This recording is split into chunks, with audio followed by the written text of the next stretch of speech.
Hail cheaters! Welcome to the Always Cheating Podcast. It is Sunday, an early pod, Brandon. We had all kinds of technical issues. I have a new microphone I'm working out on this end. You have family in town. Yep. Just all kinds of stuff going on today.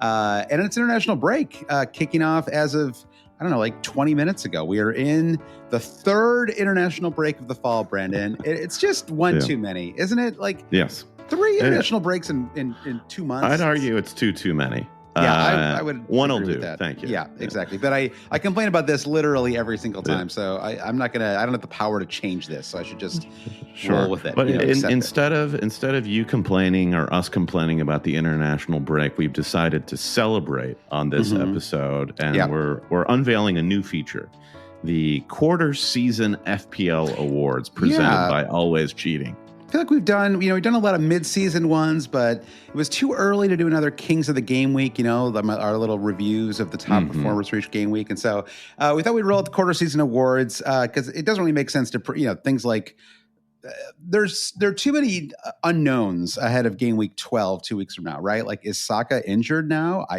Maybe. I mean, he's always like a little injured, right? Sure. So we'll see, what happens there. Jamie Vardy is now like the injuries across the board, Brandon. So what we're going to do is we're going to give out some awards: most valuable player, least valuable player. What else did I have in here? Best newcomer, best FPL moment, worst FPL moment. Brandon, I have one best FPL moment. I have 3 worst FPL moments. Okay. And even most MFFA player and most MFFA team. For anyone new to the pod, MFFA is Make Fantasy Fun Again, right? The ethos, Brandon, of this podcast is to make fantasy fun again. And so game week 11, though, let's start there. Game week 11 is in the books. It was a fine one for me. I stayed inside the top million, which I guess is good considering how many injuries and blanks I had, losing Trent in the first 30 minutes yesterday, Vardy with the classic undiagnosed or unannounced injury today. Physical discomfort, maybe again, like Declan Rice. Yeah, I think it was some kind of back issue apparently. Okay. And of course, then the quote before the match is like, as everyone knows, Vardy has it. I was like, no, this is unknown to me. Don't they know about HIPAA? The doctor-patient confidentiality. Many HIPAA violations happening all across the Premier League this weekend. So it was. So in the end, though, I brought in Mo Salah last week, and that has really been that's been enough to keep me kind of afloat. And on the FPL Game Week website now, Brandon, they do this thing where it's like safety scores, where it's like basically like, what this is your 2 points. So I guess I was 2 points away from basically staying where I was the week before. I needed 57. I got 55. So just a slight red arrow. I'm at 950, 950K, which is fine. Top million. There's 11 million players in the game. Acceptable. However, you had a spectacular week. You outscored me by 27 points. You leapfrogged me. You're now 16 points ahead of me on the season. You're up to 530K. And by the way, for anyone freaking out about the overall rank, you are 16 points ahead of me now after this result, and it puts you 400,000 spots, right? So literally, what is outrageous. What does that math work out to? It's like every 4.5 points right now is worth 100,000 spots. So there's really I guess it's just 4 points. Every 4 points worth 100,000 spots. Yeah. So it is not these, even if you're down in a mini league or whatever, right? Anyone can do it. They're not insurmountable. So why don't you talk about your week though, Brandon? Everything kind of clicked this time around. It really did. I obliterated my safety score of 56 by 26 points, 82. Yep. And this game week, everything went perfectly because all of my guys scored and all of the guys who I don't have didn't score. Yeah. Save like Bruno Fernandes or Cunha. You need both. For sure. So, and just like the little guys really stepped up for me. Like Pedro Porro finally got another attacking return. Mikolenko with the clean sheet. Liam Delap with a goal and a cheeky assist, which looked a little dicey there, but I'll take that with the 3 bonus points. And I was kind of kicking myself after the deadline, like, what was I thinking benching both Morgan Rogers and Konsa? Even though they were playing Liverpool, I thought, well, just play your better guys from the better team. But whatever logic I applied here with my starting 11 was I mean, good. you couldn't start Konsa. I mean, that would have been over. Over. I think Michael the move probably was to start Rodgers, but obviously the move was to play Liam Delap and maybe even captain him. But the captain Mo was good. Holland, he's worth every pound I paid for him now because he scored a goal and got 5 points. I don't know. That's another debate, but I don't want to do too much Holland talk here because we'll see if he gets any awards on this episode today. Emile Smith-Rowe, just a delightful weekend. Could have had 2 returns, but was marginally offside there. Foden, I mean, is really just like the big, I think, black mark on this team, and I get to. I was teetering between just. Using my additional free transfer. So my one free transfer was Havertz to Wood. That was a +1 transfer. And I was debating whether to use my other free to move Foden to Palmer. And ultimately that was just a break even. And actually now I can buy Palmer for 0.1 cheaper over the international break because he dropped by 0.1. Foden also dropped, but I had gotten 1 price rise out of him. So it's a break even. Are you still as high on Palmer after? I don't know. I guess he's just had 2 really tough matches. I don't know why I felt so eager to move in on him a couple of weeks ago. It feels kind of ridiculous now. Like you just have to play the fixtures to a certain degree, right? And I genuinely feel lucky that he's not scored as many. He's had quieter games certainly the last couple of weeks and tougher fixtures, but a healthy Palmer. Particularly with Leicester coming back from the international break. Now, I'm going to that's true. Try to hold off on that transfer as long as I can. I don't think there's going to be a lot of movement in the price market over the break this time, and I'll just wait until the game week 12 deadline to make that move, if possible, just to make sure he comes out of the England matches unscathed. Yeah, and it's an incredible run for Chelsea coming out of the international break. It's Leicester and Southampton are 2 of the 3 matches they play, and then Spurs in game week 15 on the fantasy site. That's a 4 on the fixture difficulty ranking. From a attacking point of view, that might be a 1 or a 2, Brandon. I feel like, you still have, I guess you got an assist on a Porro, which is better than you can get from most defenders right now in the game. But that team is wild. Like it is, I guess it has to be one of the talking points from this weekend, which is basically, I don't even know what to think about all Spurs assets. I mean, Son is probably just too expensive. Too many other players who are similar to him. That he's kind of an easier one to kind of write off in fantasy. But Solanke, I still feel pretty good about him. I mean, he had the handball goal, which was legit. I mean, honestly, like if it hadn't ricocheted off his hand, it wouldn't have been a goal. My hope actually was that it ricocheted off the other, like the defender's hand. Sure. But you couldn't, it was also, I don't know, but regardless, the handball goal, but he had a nice chance too. Actually, it's kind of interesting. Actually, he basically didn't score the goal that Gabriel Martinelli scored in the Arsenal match, right? Which was to get the ball with a little bit of space and try to get it near post. And Martinelli squeeze it.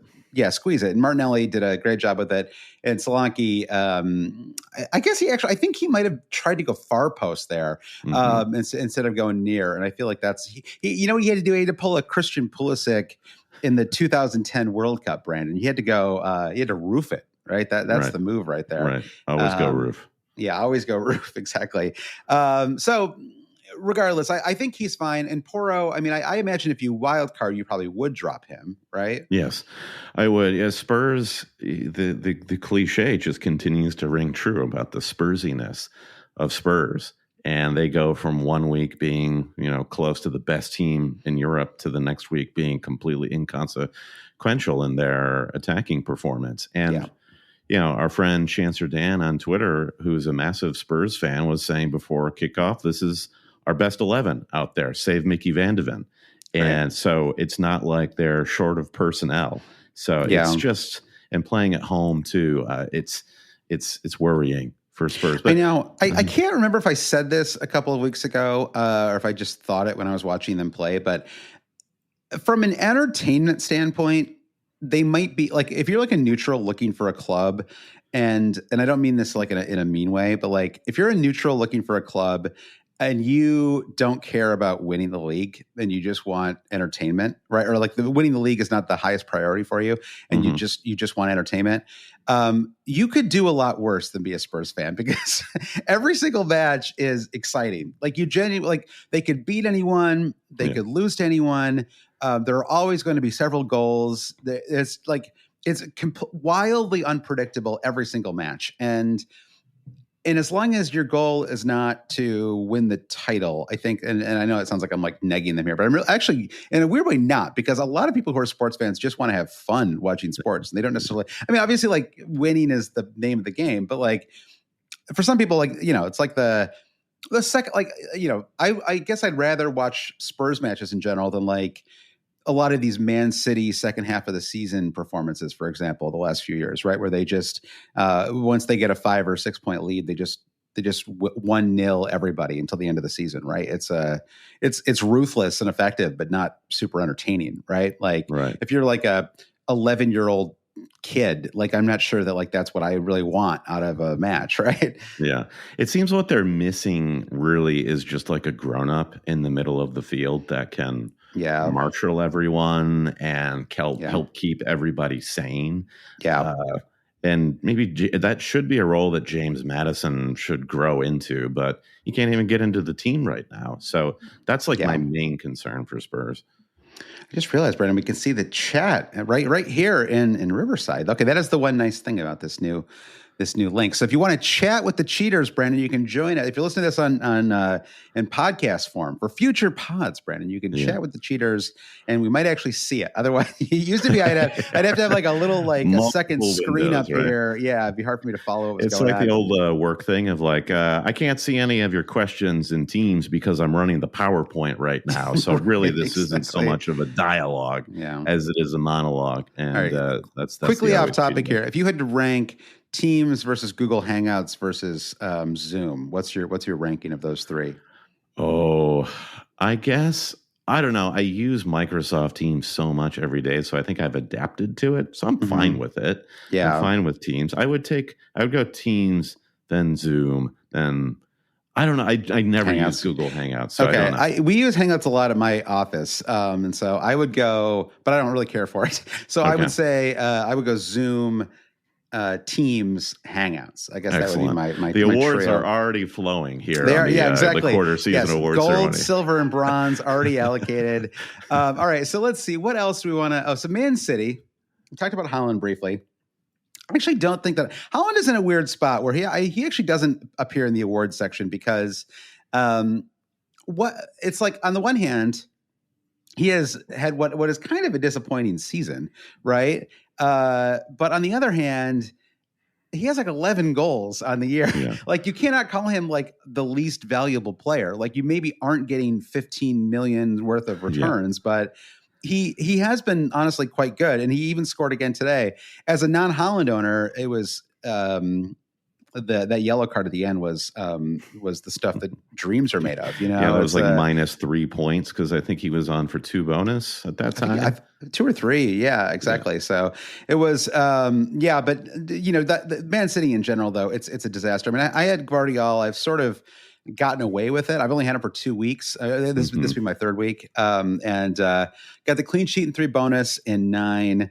Got the Pyrrhic goal in the Bournemouth match, and then it looked like they were kind of just cruising their way to a 1-0 until I don't know what were both those goes in the 80th minute or later. I think the first one was pretty late, the first Brighton goal, and then obviously the second came just a few minutes after that. João Pedro being a game changer, which I don't want to get into all of that. He's back on we'll just say he's back on the radar. He's back on the menu. Yeah.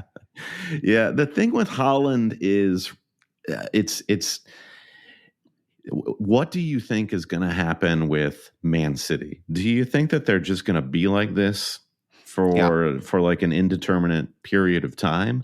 Then don't worry about it. But if you think that they're going to bounce back and Haaland is going to bounce back, the real problem of getting rid of him is then getting him back because you know, the other premium midfielders where you'd spread that cash around are probably not going anywhere. So Yeah. you will face a very difficult decision of who to get rid of if and when that time comes to get Haaland back. So that's the story I'm telling myself as a Haaland owner right now. Yeah. And so if you were to wild card in game week 12, for example, you would most likely keep Haaland? I would. The reason I would keep Haaland is looking at the four premiums that we keep coming back to of Haaland, Salah, Palmer, and Saka. Yep. Saka and Arsenal just don't feel they feel like they're going through a similar malaise as Man City is right now. Maybe for different reasons, but I don't. I'm happy to go without Saka, and I feel like Saka's ceiling is lower than Haaland. So if I'm going to roll the dice on one of them, now of course that's like $5 million more that I have to spend to roll those dice. But I would keep Haaland with the hope that becomes some sort of supercharged differential in the next couple of weeks. Now, if Haaland and City get on a roll again, I think that people will quickly come back to Haaland any way they can. So I just want some sort of remarkable performance from Haaland in the next 2 game weeks, let's say. So I, as a holder, can capitalize on that.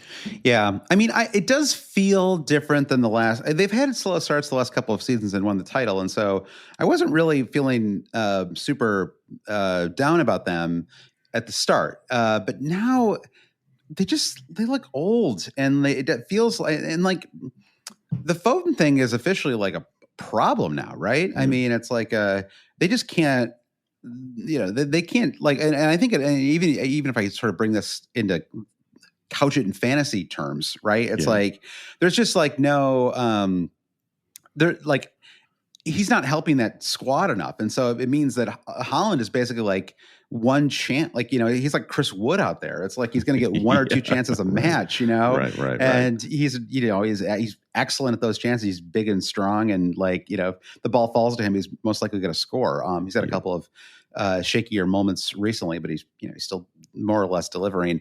I guess I mean my counter argument to you would be. And I agree with you. I do think that I still believe in the three premium option for fantasy, having 3 out of again Saka, Salah, Palmer, Haaland, just because of the consistency. Haaland, but if it comes down to Haaland versus Saka, which feels like it does, I do think that. I mean, my case for Saka would just be that it's 5 million is the difference between the two of them, right? Mm-hmm. I mean, it's literally the cost of an entire like mid-price defender. And I'm just buy a Happy Meal for that much. You couldn't like 1997. I think they're like I have an 8-year-old, and I'm pretty sure it's like not, well, I live in New York though too, so it's like a Happy Meal here is like $18. It's not that much. It's like $8, but it's a lot. Oh, and then if you do it via Uber Eats, Brandon, don't even get me started. That's I know. Somebody on social media was like, people complaining about the economy, yet they're still happy to pay $10 for their burrito to like have its own seat in a car on its way to your apartment. I agree. I basically have stopped using all of those services. We still order pizza, but pizza's like it's traditional, right? It still costs $20, and you can just pay a guy in cash. It's like that. It's the old ways, Brandon. You can just call the pizza place. Absolutely. McDonald's. Sadly, I don't know. Somehow all kids find out about McDonald's, Brandon, and my kid. It's like we always. It's always the battle of how much can we space out the TV screens and McDonald's. These are the constants in a child's life. Okay, so let's get back to the. So you're kind of making the point that Haaland is a ways away from justifying his price tag, and the choice for you feels clear there.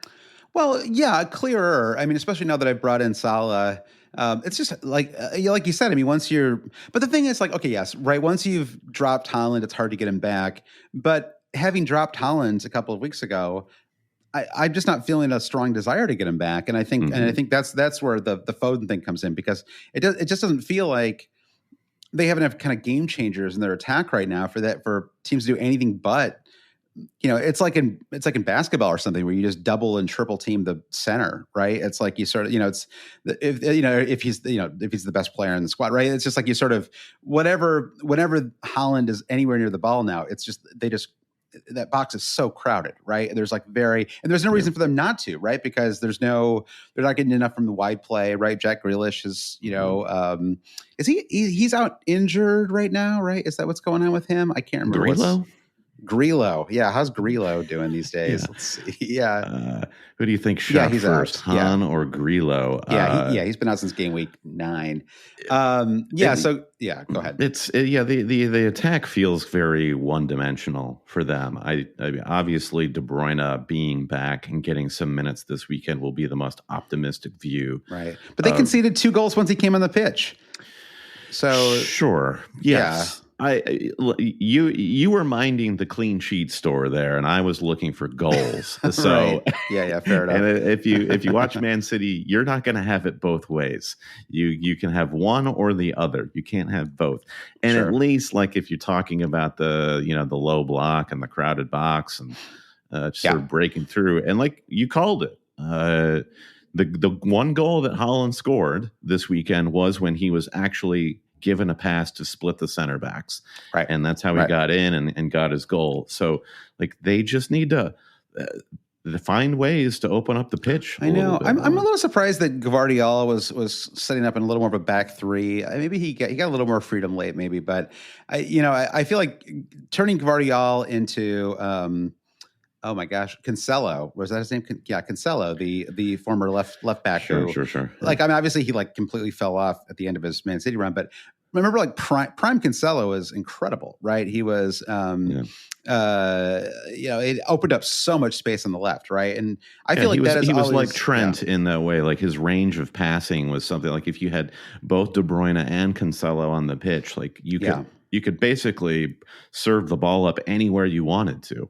Yeah. And Guardiola, he can't. He's not a passer. He's a finisher and a mover. Yeah, and so you've got you don't have the creativity in the left, and then you don't have KDB in the right, and then Phil Foden isn't delivering through the center, or or Bernardo Silva, or Prime Gundogan, or whatever, David Silva, right? Like back in the day. Yeah. So I just this to me is Zabaleta in the mix there too. Throw Zabaleta, yeah. Let's get Vincent Kompany, Brandon. Let's throw everybody back in the mix. They're not walking through that door, sadly, and so that to me is the problem with Haaland. It's not him; it's his teammates, and they're not they're not allowing him the freedom to explode the way he certainly can do. All right. Well, I do want to get to these awards, though, Brandon. So I don't want to get too bogged down in talking points. Who knows if people will listen to this because of the international break and stuff. So I will just note, though, Cunha, another player, much like João Pedro, firmly on the radar. I say on the radar, but honestly, people have already started to bring him in. And I think if you were going to, I think the Southampton match was a great chance to do it. Goal and assist, very impressive. He was very impressive last season as well. And I've always just had a soft spot for Wolves as a club. It's one of those places that if for our next UK trip, it'd be really fun to go to the Molineux and take in a match. And so I always sort of root for them. And I'm glad that it seems like they've kind of steered the ship. Right. Yeah. Totally. Yeah. And the debate going into this weekend was Strand Larson or Cunha. And I think that question is definitively answered. Yeah. And he has a better, and Cunha's got the better track record anyway. I have been impressed with Strand Larson in matches. Same. But right. And maybe Strand Larson has his day. Like if you decided to go Strand Larson, the heart that you take from this weekend is, well, Wolves have it in them to actually play a game of football. So he will get his points, I'm sure. All right, Brandon. A couple of quick notes. Just obviously Mo Salah, another great goal. I was watching that match. I met up with longtime friend of the pod, Brandon, Danny Bean, and watched that match. On Saturday afternoon. I know you saw him in Toronto recently. I did. And, spreading the love. Well done, Danny. Yeah, it was nice, and Alex too. It was a nice group, nice little trio at the Black Horse. But he brought my attention to the famed set piece coach for Aston Villa. Have you seen this guy gesticulating with like super long hair? He's like he looks like he's in a metal band. Yeah. And then they conceded 2 goals from set pieces. So it's like, wow, like maybe you don't need to focus on this guy so much. But Salah, goal and assist for Salah, both really. I mean, I guess the first one, it wasn't impressive. I don't know. I mean, it's not necessarily even an assist, right? It was like a kind of long ball that he was kind of playing to himself probably, but the way it worked out was great. Darwin took it, like probably the best goal he's ever taken for Liverpool. But then Salah scores the second goal, a classic Salah goal, absolutely beautiful. It's been a while since we've seen him score one of those where he just does have half the pitch to run into. Yeah, it's honestly one of the most beautiful things. And I don't know, should I say sport? Should I go that far, Brandon? But it really is beautiful. Like Salah in space is beautiful. And then he scored the goal and he did this little like crossed his legs, and you're like, it's like, when Salah's in a good mood, right? Because when he's in a bad mood and he scores a goal, it's like he doesn't even celebrate, right? But when he's feeling it, he does stuff like that. And he just they announced to avoid wear and tear, he is not getting called up for Egypt, so he's even more of an absolute must buy if you don't have him in your squad already. And then just one final note, which was Isak, another player who a preseason favorite. There's an idea, I think, that he's been a little disappointing this year, which I suppose he has to a certain degree.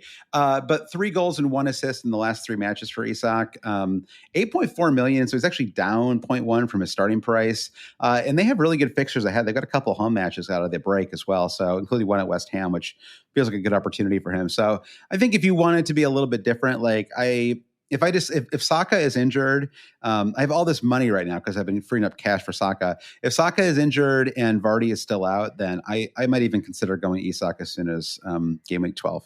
I like that. Yeah, I've been very impressed with them too. And Newcastle just kind of getting their mojo back is just fun for that mid-table scrap. Yeah, it's a good moment. I feel like this 4-week block of matches in the Premier League brought a lot of entertainment, and so after, what's nice too is once we get out of this next international break, we have a great run of several months basically. I've also been enjoying the Champions League, but we can talk about that. That can be like we'll do that as like a Patreon pod or something, Brandon. So speaking of Patreon, if you would like to support the podcast, Brandon, say thank you to the cheaters for if you enjoy the podcast and you want to help keep it, keep it going. Yeah, exactly. Then you can go to patreon.com/alwayscheating to support us. You get an extra podcast each week. We only do one. This is kind of a new change as of a couple years ago. We only do one during the international break, but we will do one during the international break 100%. So we'll do an extra podcast during the break. And I guess I should say extra podcast for each game week, right? That would be more accurate. Every game week gets a podcast. Listen, we're in marketing, Josh. We're welcome to overpromise and underdeliver. So just say you get one every week. Yeah, you get what you get. Exactly.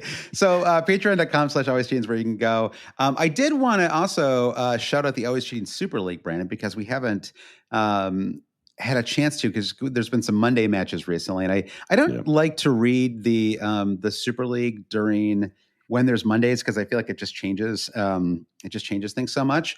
But I will do it today, and I will spare you the pronunciations. I'll do this read myself here, Brandon. So in 10th place, we have Ignaz. Oh, wait. All right. Well, you know what? I'll just do 11th place because I already started to say his name. In 11th place is Ignaz Vrobel. In 10th is Philippe Nilsson. 9th, Ryan Millen. 8th is Amon DPZ.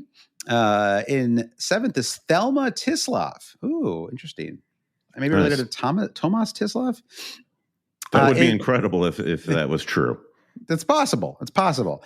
In 6th is Alidu Abubakar Sadiq. In 5th is Amin Balut. In 4th, very international top 10 this time around, Brandon, which I love. In 4th is Andreas Fautis. 3rd is Jake Poplawski. See? That's a nice, easy name for me, Brandon. Any relation to the Michigan State center, Matt? Was it Matt Poplawski? Yeah, I think so. Yeah, and in fact, Jake, let us know. In 2nd is Ridar Buskinis, and in 1st is Dr. Shigar Jahed. The doctor is in. The doctor is in, exactly. So congrats to Dr. Shigar, and and if you're listening, Dr. Shigar, let us know what you practice. I wonder if it's medicine, or is he one of those people that has a PhD in English literature and they call themselves doctor? So how about this? How about if you win the Super League, you will get an honorary doctorate from Always Cheating Media LLC. We should start a multi We need like a pyramid scheme. Yeah, we need a pyramid scheme of like a Trump University style fake school, Brandon. That's something. Let's make some plans to do that soon.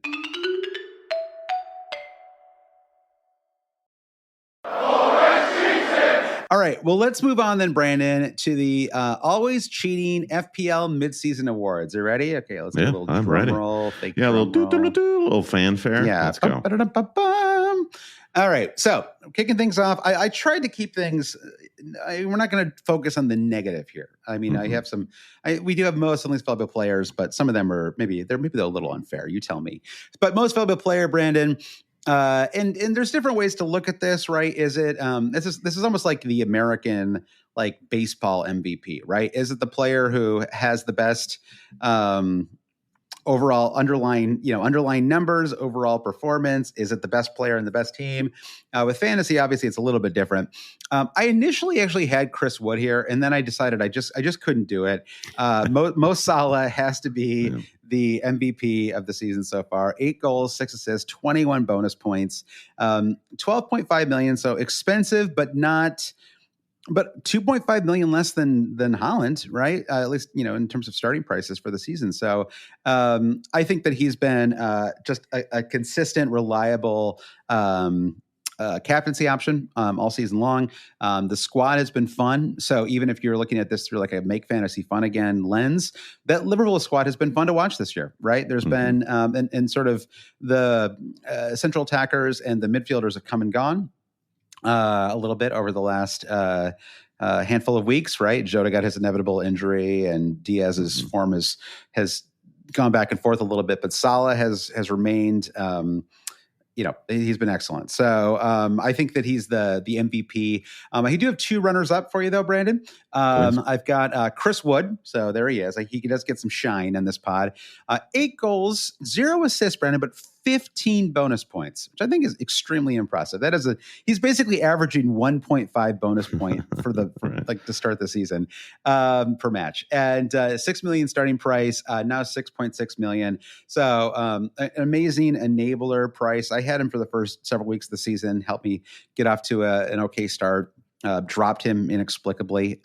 Still regret that. But he's been great, and it's kind of a fun story, I feel like, with him as well, because he sort of was like this. We thought he was a completely known commodity, right? But he was always a great underlying stats favorite as well, right? Because he's like a C-ball score ball, right? It's like he gets he's like, he doesn't get that many chances, but when he does, he tends to convert, right? Yep. And so now he's on a team that has enough sort of quality behind him. I realize I'm saying this at a match where after a match where he blanked and they conceded 3 goals. But in general, Forest have been excellent so far this season. And he has just been in an amazing patch of form. He has been a consistent 10 goal scorer. So it's not completely to me, it feels a little more sustainable than the Danny Welbeck thing, right? Where I still feel like Welbeck is, whatever, he's in his 16th season. And, I don't know that that's going to last, but I feel like with Wood, it feels like I would not be surprised at all if he ended up with 15 plus goals this year. Yeah, with Danny Welbeck, it does seem like sort of a make-a-wish program, sort of a situation where Chris Wood is this is his last big job.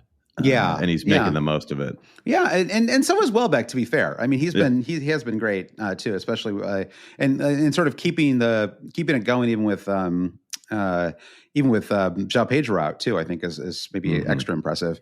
Yeah. And then my other runner-up was Brian Mbomo, and 8 goals, 1 assist in the season, and his price has gone from 7 million to 7.9. That has to be the highest. I didn't actually check this, but that has to be the highest anyone's risen so far this season, right? Almost a full 1 million in the first 11 weeks of the season, which is pretty remarkable. But it's well deserved. Even yesterday, when I felt like kind of for the second match in a row, he wasn't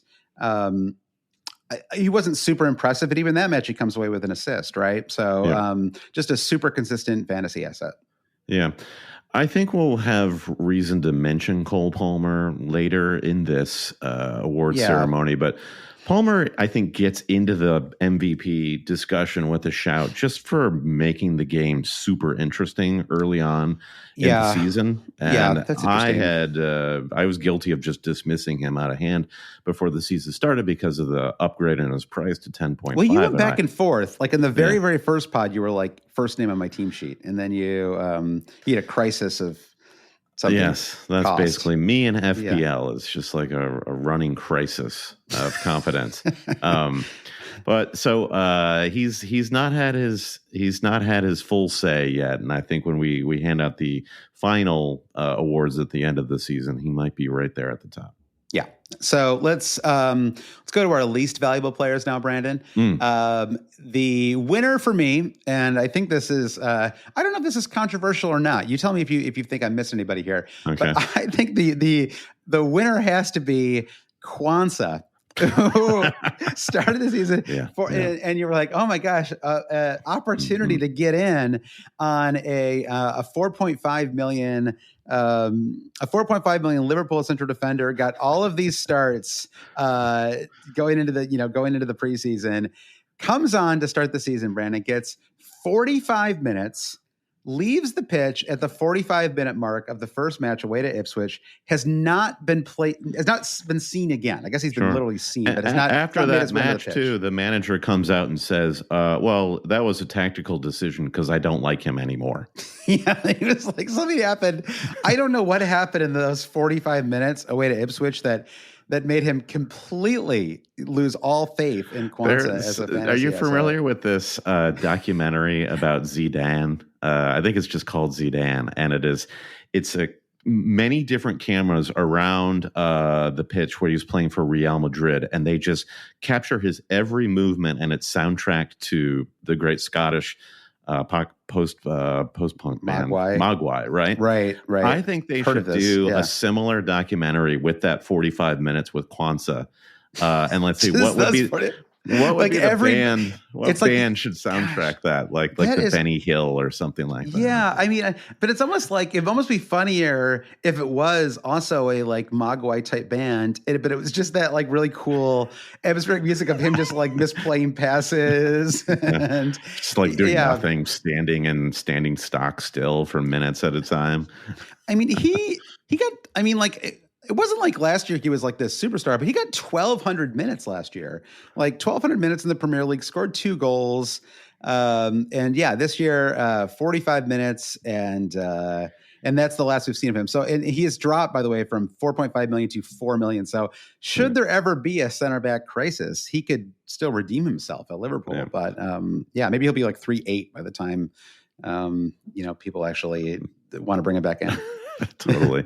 Yeah, even like I thought maybe there would be a moment when Konate came off, was it last week, where it looked like maybe he dislocated his shoulder or something, and he was immediately like, nope, the boss said, hey, I've got a problem. Kwanzaa is my replacement for you. We just going to pop your shoulder back. There's really nothing. Yeah, there's just no way we can do this. I'm terribly sorry. Yeah, I love the rest of your least valuable player list because it's just all players who you owned in game week 1. I know, but I thought about that too. But not intentional. I mean, the ones I can think of are ones that I'm currently suffering with. Like Phil Foden didn't even play to start the season. Foden has to be in the LVP. He still has no goals and assists, right? Just one assist on that corner kick where he came on as a substitute and just So a 4-point corner kick sub. Yeah, you could kind of say that was fluky or what have you. But and then it's like it turned out he was out because he like doesn't like football anymore or something like that. There was something where he's like I'm enjoying myself again. It's like if you have to say that kind of implies that you weren't enjoying yourself before, right? So I don't know what these tournaments do to these guys, like from Foden to Watkins, just like I watched them play in the Euros and they all look totally fine. Like, I know Watkins was awesome. But somehow that just takes a lot out of them mentally. And I get it, particularly if you play for England. Like there's a long storied history of the England FA just draining players of all confidence and desire to play. But when Watkins got subbed off in yesterday's match against Liverpool, it was it was well deserved. I mean, it was sort of like, like what are you going to do? So Yeah, he just hadn't been performing. And Duran has obviously been so good too that it makes Watkins even worse, the fantasy asset. Sadly, I brought in I dropped him for Solanke this week, right? 1 week too late. Yeah. Watkins has had like one or two moments which saves him from being in the least valuable player camp. Yeah, but he does have issues with his price for the moment. But you've got Nkuku and Eze here. I mean, what can we say about Nkuku? Is like he was also much hyped at the start of last season. The issue then was he got a season-ending injury, and so we didn't have enough to assess him. And then coming into this season, you think he's fully fit. He's had a preseason. There's a new manager. Let's go. And for whatever reason, Maresca also doesn't like Nkuku. Yeah, it has not worked. I mean, and to be fair, Nkuku hasn't done anything when to be fair to Maresca, I should say. And Nkuku hasn't really done anything when he's been on the pitch. He was great in the preseason too. So I don't know. It's another I guess this just goes to show once again, you just should not be using any preseason information when putting together your fantasy team. Like you should be looking at previous season performances and health. If there's international tournaments, who's going to be eased back in, that's certainly a factor. Watkins was an example of somebody who probably should have been eased back in, but was just thrust right back into the starting lineup, which ended up being maybe a little bit of a mistake for Villa. And then Eze, who maybe Foden actually probably deserves the spot over him. I kind of forgot Foden when I was putting this together. It's kind of hard to do this. You got to look at the problem. I'm scrolling through hundreds of players. Yeah, it's part of the problem. Yeah. But I think for him, it's just because expectations were so high, right? 1 goal, 1 assist, injured once again. Brian suggests we expand Eze to the whole of Crystal Palace. I think that's fair, right? Because even Mateta, I felt like he blew some chances in that Fulham match yesterday, and just kind of a really disappointing season for the entire Palace squad. I agree. I am now expanding this, Brandon, to the third runner up is the entire Palace squad. Yeah, we're looking at you, Kamada. Of them. Yeah, and because who was the defender who everybody was kind of high on to? Munoz. Munoz. This is a pretty disappointing start to the season. All right. Well, let's focus. Let's get back on the positive here, Brandon. Best newcomer, and best newcomer is a tricky one, I think, because there actually have not been a ton of fantastic newcomers. Right. I'm including here players from promoted clubs, people from squads, people who've just been transfers in from Europe or elsewhere. And they're just, I was sort of like scanning through trying to find like somebody who like has really shown. And the best I could come up with was Liam Delap, who has 6 goals, 1 assist, started the season at 5.5 million. A lot of great cheap options this year, I have to say. A lot of great cheap forward options. And do you have something you want to say? Sounds like you're trying to get in here. Oh yeah, I want to get in and talk about my guy Liam Delap. I mean, he's fun. He's been fun, and you're looking for a lot of Ipswich has kind of delivered on. There's a lot of upside. They just can't win games, and now they're turning it around, which is great. And Liam Delap reminds me of a lot of great strikers on promoted sides where he's just kind of a unit, and he's going to put himself about. And that's kind of how you have to scrap at that end of the table. And I like it. I think he's definitely up for it. Now, I wonder, is it legal? You know the bylaws of this awards situation better than I do. But what about somebody like Emile Smith-Rowe, where I don't know that we've like a new signing? He is. Yes, he's that great cliche. He is like a new signing. Could we give a special award for like a new signing? Well, I don't have a most improved player award, Brandon. And if I did, then maybe, we could give it to Emile Smith-Rowe. I think that would be fair. He's got 3 goals and 2 assists. I mean, his returns are, I guess it's just like what you pay for, right? Because it's, even compared to someone like Delap, it's not as impressive. But I think because he's a midfielder, though, it also obviously counts for more too, right? Like 1 goal in yesterday's match was enough for him to end up with 11 points, and be one of the top score performers this week. Has a couple double-digit returns as well. He had a goal in bonus and their home win over Leicester in game week 2. It feels like, he's still a total newcomer because he did score 10 goals for Arsenal back in that right. 21-22 season. But yeah, he's been fantastic. There's actually, there are probably a couple other players who could get like most improved, or you know what, we could call these guys comeback player of the year, Brandon. And the comeback kids. Yeah. And I think Raul Jimenez would be part of that as well. Then good call. 4 goals and 2 assists for him. Got a nice little assist yesterday. But the runner-up you have listed here under best newcomer, just to get back to Delap and his, I think he's done with his acceptance speech. So let's train the camera back on the stage. And Mizrahi is actually up there accepting his runner-up trophy. And I couldn't agree more. Like, he, to me, has been one of the few bright spots of this Manchester United season. Yep. He looks tremendous, and he's definitely like replaced Dallo as far as my most coveted defensive asset. Oh yeah, Dallo with the dreadful 56th minute sub today.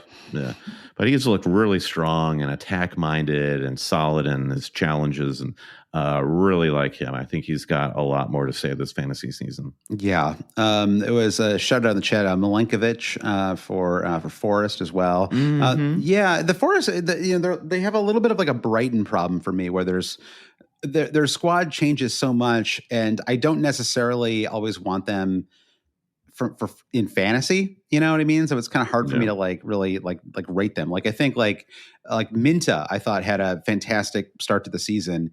He's been injured since game week 8, I guess. But so he would be maybe another one who would be like kind of a would that it were not an injury. I don't know, whatever. Right. What could have been. What could have been, exactly. All right. So then we have our least best newcomer. See how politely I frame that? And there's some competition here, Brandon. I mean, like, do you put to me, it's unfair to put like Fulkrug in there, right? Like West Ham decided to gamble on like a 39-year-old German as their like big signing this summer. It's risky. The entire like West Ham backroom staff needs to just like take a dip in the sea. Yeah, can we call the West Ham's coach? Can we call him the worst? Lopetegui is the least valuable player. The least best newcomer this year. But I put Josh Zirkzee in here, Brandon, just because he came with a bit of hype. Another Man United Dutch league, the final one during the Ten Hag era.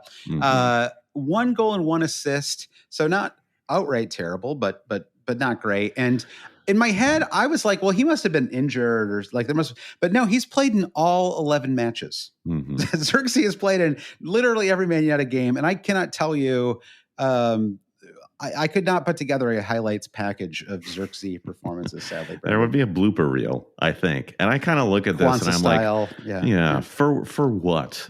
His 1 goal came against the opening match of the season against Fulham. And, Fulham could be right up there with Forest right now, and Fulham are in charge of their destiny. But I do blame Zirkzee for just scoring a pointless goal to derive us of that pleasure of having Fulham have a dream start.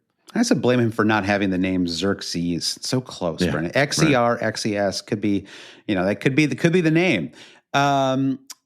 Let's move on, though, Brent. I only have one. I didn't want to do a whole list of negative. I feel like Chelsea here, probably have a handful of them, but who could remember? Yeah, they probably do. It's been even like, but it's hard João to Felix. João Felix. I guess he did play.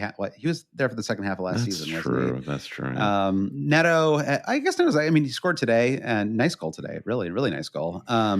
Neto's goal today reminded me of he has this penchant for doing like multiple different goal celebrations after he scores without kind of thinking of it. There's this great TikTok clip of him doing like literally 10 distinct celebrations after scoring a goal for Wolves, where he does the shush up to his lips, the fingers in the ears, I can't hear you, the grab the badge, the kiss the badge, point to his name on the shirt, like all after scoring 1 goal. Ball in the belly, like incredible stuff. Gotta love it.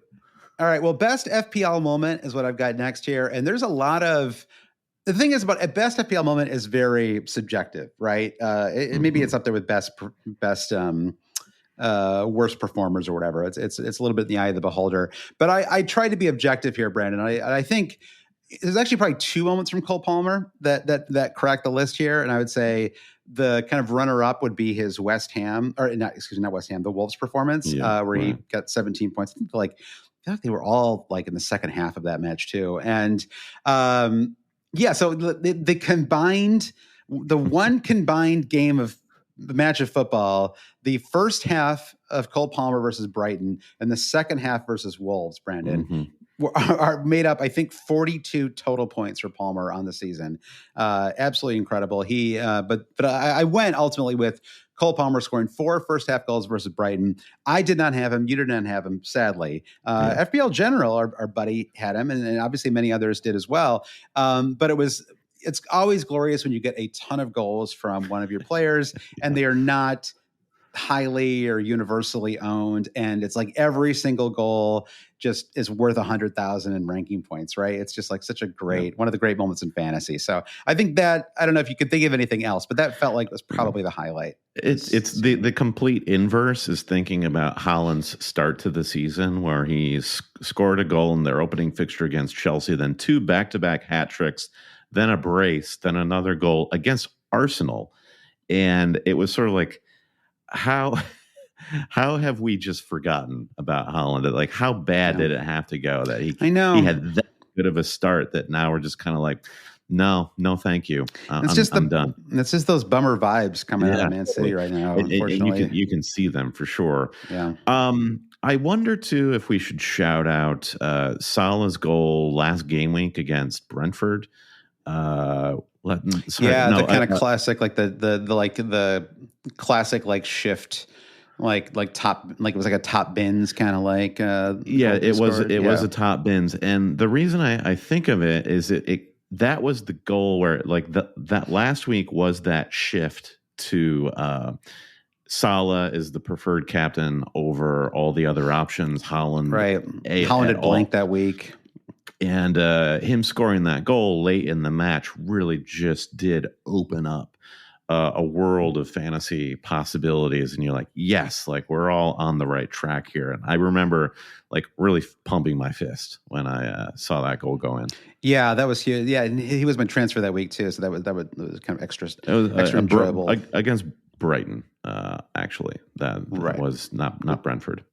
Right. So, anyway, no one was listening to me anyway. That's fine. I was listening, but I just can't. It's like it's hard to remember even 1 week ago. It's like you can, it's like once you, like if you pull up the match, like the match roundup or write up or whatever, it's like, okay, I can remember this match. But if you just ask me who Liverpool played literally the week before last, I would have to sit with like a pencil and pen for 20 minutes and figure it out. All right. Worst FPL moments. I've got 3. I'm sure that everyone listening has more that they could add themselves. Yeah, post them in the chat on the YouTube, and we'll shout them out if you have any. Or let us know in the comments on social media or Discord.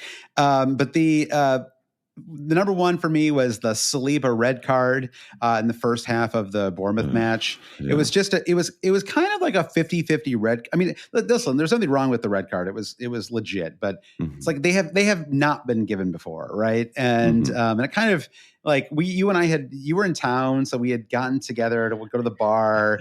This is the big kind of featured match of the day, right? Yeah. It was the late game on Saturday, and then 35 minutes in, he gets this red card, and you're like, well, go home, over. Everybody. Yeah, exactly. There's nothing for me now. And so I think that was the biggest bummer. And also because it sort of made you feel even worse if you had gone Saliba over Gabriel, right? And Gabriel has not been, the Arsenal defenders none of them have been amazing.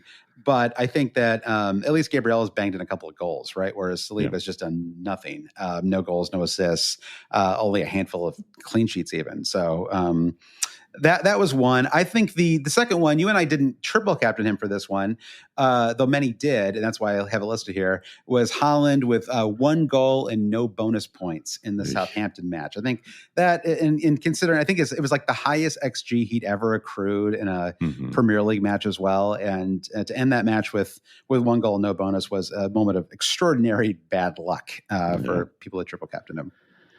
I have one moment, which is kind of like a tears of a clown sort of moment. It was going back to game week 3, and we still hadn't like fully bought into the Salah narrative. At least you and I hadn't. And Haaland scored his hat trick, and my like overall rank like skyrocketed. He banged 3 in against West Ham, and Manchester United the following day had Liverpool, and that's where Salah matched. He scored. They got 2 assists and 1 goal, and matched Haaland's return, and just erased all the gains that I had made. And it was like confirmation of the season is not going to be a cakewalk for anybody. No, so get it together.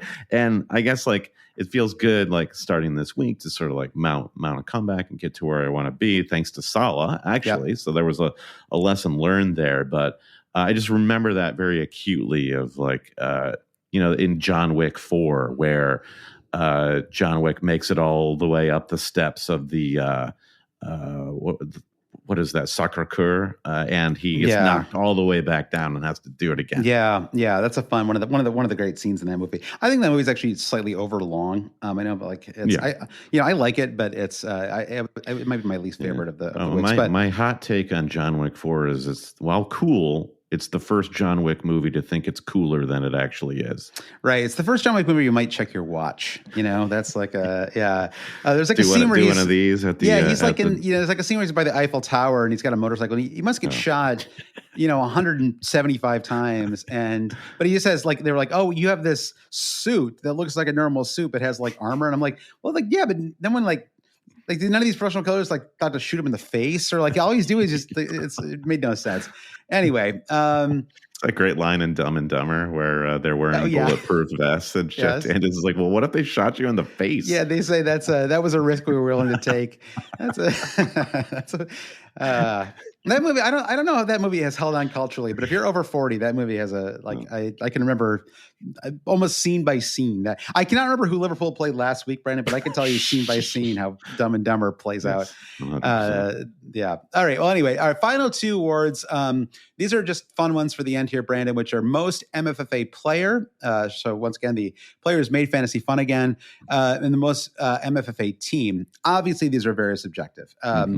But I think Chris Wood, deserves consideration for this. But I ultimately went with somebody. I also wanted somebody new. I wanted to reward somebody we hadn't already talked about on this pod, Brandon. So I think that Antoine Semenyo would be a player who makes fantasy fun again, just because he makes the Premier League fun again. It's like when you watch a Bournemouth match, he's all over the place, right? He's, in theory, he's the right winger, but he gets central. He could pass well. He sets up other teammates. He's just involved in everything. And now that Evan Nilsson is into form, it's like they really have become a pretty dangerous squad. And I just like him. And fantasy wise, he's been fine. I think he's got 3 goals and a couple of assists or something like that. He's been like fine, but not great. But I just think he's fun. And he also, you can own him in fantasy. If he doesn't return, it never ruins your week if he doesn't return, right? Because he just doesn't cost enough to like, you're like, he's not affecting the real kind of big performers in your squad. The fun this season has definitely all come from the right-hand side of the pitch. I think of 2 other guys. One is Mbomo, who was a known quantity. He was a contender for this award as well. For sure. And then I would also throw Brennan Johnson in this mix, who maybe he's not quite as fun to watch as Semenyo. Like, I don't think he is. But in terms of playing the fantasy game, I guess he has that like a new signing sort of a vibe to him, and it was just like a new guy to explore as a fantasy manager. And I'll add one more, and this will feed right into the most MFFA team this year, Brandon. And this one is, I might have felt it a little differently a couple of weeks ago, but I think the last couple of weeks have solidified this. And I think that Fulham, and I'm not just saying this because you're a Fulham supporter, I think that Fulham have been the most MFFA team in fantasy. And Anthony Jedi Robinson is maybe at the center of that, because they have multiple fantasy assets that are worth owning, right? You have, starting with the keeper, and then Robinson, and you have Jimenez up front. Like, obviously, people even had Traore for a hot minute at the start of the season. Smith Rowe. I don't know how I feel about the Joe Willock experiment, but there's at least like the Reece Nelson experiment. Reece Nelson, of course. There's so many Arsenal guys on Fulham. I was thinking, to keep track. Willock is a Newcastle, of course, but Reece Nelson. Obviously, Smith Rowe, who we talked about already. Iwobi. Well, yeah, Wobie. Like it's just it's a fun team with fantasy assets, and they aren't too expensive. And I guess like it's hard to be a MFFA team um, when everyone's really expensive, because if they do kind of, if they're ever like Liverpool is probably the second team that would build that Right. would like make this list. But I've had Trent, and Trent has been honestly like a pretty massively disappointing own for me the last handful of weeks. Right? I mean the underlines are always fine, but he just hasn't been able to find enough assists or clean sheets to justify his price. And so it always kind of taints some of the matches for me. But with Fulham, it's like if I get 6 from Robinson, it's great. If I get 2, and if I get 2, it's like, well, that's all right. He's only 4.5 million, right? Yeah, right. Jimenez, I got an assist, no bonus, but 5 points for a 5.6 million forward. Great. Good value. Yeah, exactly. And same with Smith Rowe. It's like you might get a handful of blanks, then you get an 11 pointer, and you can you don't even have to start him every week, right? And so I think it's the not knowing that makes it kind of fun. You're like, the Fulham are a team that can kind of do it all.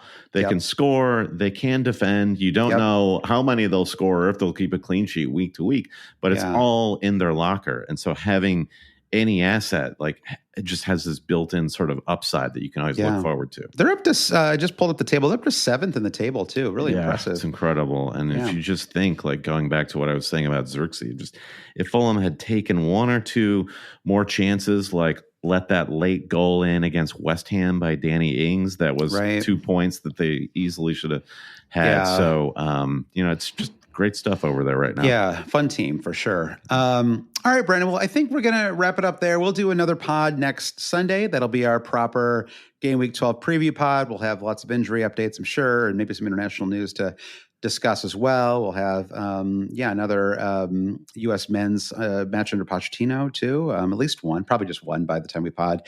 And that's it. So if you want to talk fantasy or non-fantasy stuff, movies at all, I'm going to try to go see some more movies this weekend, Brandon. Take advantage of it. Conclave. Well, I don't know. I've already seen Conclave and Nora. I saw Nora with you. That's fantastic. I don't know yet, but we have a free night next Saturday. Kid is out, so it's a chance for my wife. Just go rewatch Megalopolis again. I should. Yeah, I need to go see that for a 9th time. Now, once was plenty, but I'm glad I saw it just to have seen it. And it's like watching David Lynch's Dune. It's like, am I enjoying myself? I don't know, but I'm glad I saw it. So anyway, if you want to support the podcast, you can go to patreon.com/alwayscheating. Brandon, you want to thank our producer patrons? You made me think of mentioning Dune. Quentin Tarantino was out in the press and he was like, I will not be watching Denis Villeneuve's Dune because I don't want to watch remakes.